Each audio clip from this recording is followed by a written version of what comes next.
The Rhombicosidodecahedron, as it is labeled, an Archimedean solid.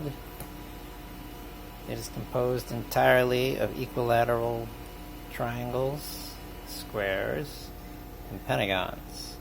There are 12 pentagons, which would make a dodecahedron if you extruded them inwards until the corners connected. The triangles make an icosahedron, or a D20 for you nerd folks. If you extruded all the triangles in until the corners connected, you would have an icosahedron. And the squares actually make up 5 separate cubes, where one is on top, one is exactly on the other side, one is on the side,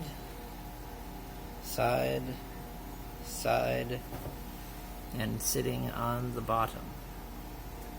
For every pentagon, the 5 squares around it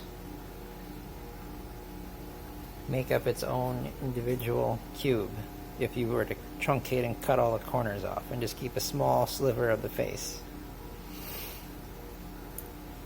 Now, another unique thing occurs because of cubes.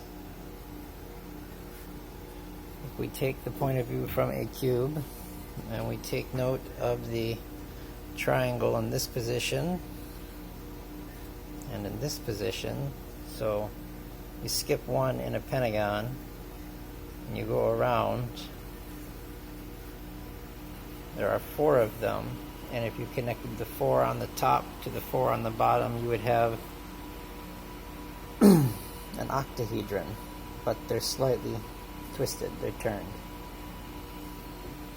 It is a geometric shape of absolute perfection, in my opinion. And some people like to claim the Earth is an icosahedron or it's a decahedron.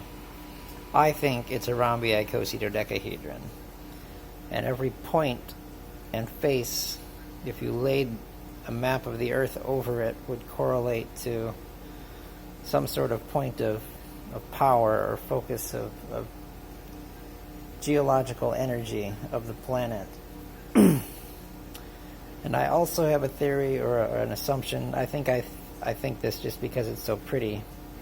But when the Earth shifts its axis, I believe that some correlation of these faces, the center being where an axis would be if it were to turn around it, has some kind of pattern or connection with how the axis of the planet would shift on its periodic cycles throughout the millennia.